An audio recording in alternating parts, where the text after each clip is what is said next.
Hey friends, Shay here. So it is time for another try 3 video, but we're gonna take a different spin on it today. So it's not technically gonna be a try 3.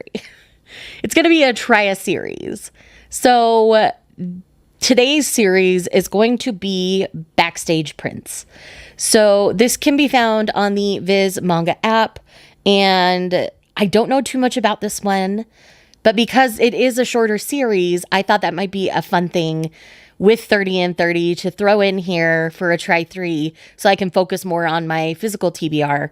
But I wanted to make sure that I was able to kind of give you guys something along these lines because I don't really have a try 3 physical in-house right now. So anyways, let's go ahead and dive into Backstage Prince. As always, I'll read the first chapter.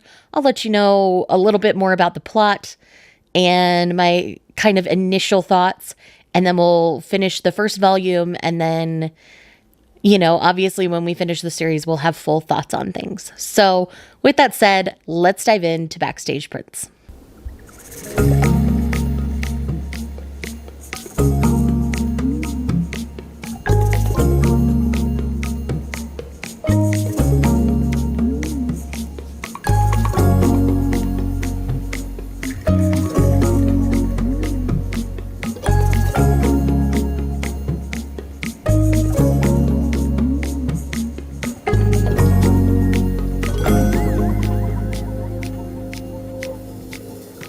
So I've now finished the first chapter, and man, that was a very long first chapter. Like, I'm impressed, and I'm honestly okay with that.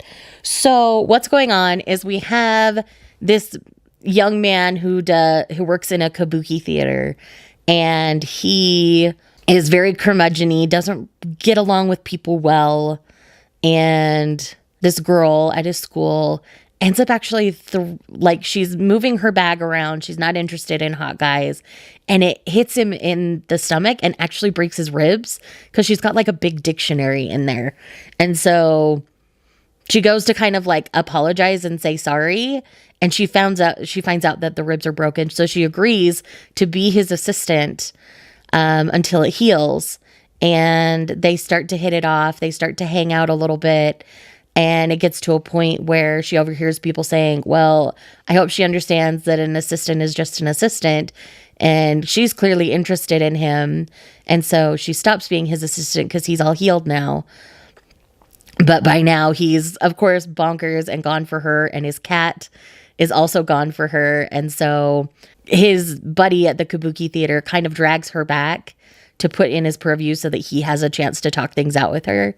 And they talk things out, and they seem to be kind of dating now.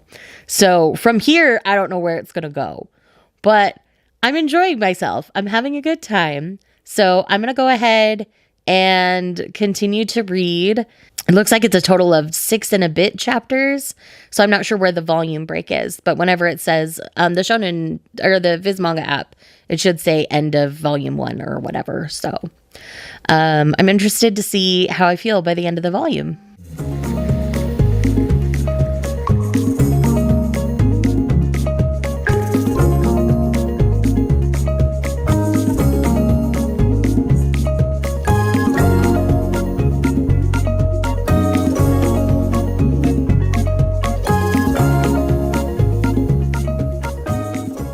Okay, so I have now finished volume 1 of Backstage Prince. This is really pretty cute. We're dealing with a lot of family class systems and things. And obviously, he's very big in the kabuki world, so he's kind of a celebrity. He's handsome. He does some travel abroad in this volume to do kabuki theater. And so it's playing with some interesting dynamics. But I like that it's not jerking their relationship around too much. There's a point where she feels like she's basically told that she's not going to be able to be with him because his family won't ever allow it, kind of a thing. And so she kind of steps back and realizes that she still wants to try, and then comes back to him. And of course, he's just been waiting for her, and his acting's actually been suffering because of it. And so it's really just cute and sweet, and I'm really enjoying it. So let's read the final volume of Backstage Prince, and then we will go from there.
Okay, friends, so I have now officially finished Backstage Prince, and this is a really cute, sweet, short story. If you're interested in learning a little bit about Kabuki, it really doesn't explain too much, so you just kind of everything's kind of inferred, and that you know that Ryusuke, the main male lead, is a Kabuki actor, and you see little bits of stage performances and whatnot, but you don't fully understand how it works. It's just a form of acting, I guess. But it's really sweet. The struggles that they go through are pretty realistic from what I can tell. And again, this is an older series. I think it came out 2006 is the date I was seeing in the text for the volumes. But I think it stands up really well still, like 18 years later. I think it's great. So yeah, utilize the Viz Media app and read this one. I think it's a fun one. It's a nice 2-volume series, nice and short, and I think it's worth your time. I don't know if I'd go out of my way to hunt down physical volumes of this one. If for some reason Viz decided to republish it and it was in my bookstore, yeah, I'd probably pick it up because this is one I would probably revisit because it was a fun time. But yeah, the hero is definitely kind of a grumpy, curmudgeon-y kind of guy. So if that's not your kind of hero, you're probably not going to enjoy this one. But I thought this was really fun and really cute. So I'm happy that I was able to share that with you today. Thank you so much for checking out this video. If you're here just because you love me, leave me a black cat emoji for his cat. And I will see you guys in the next one. Bye.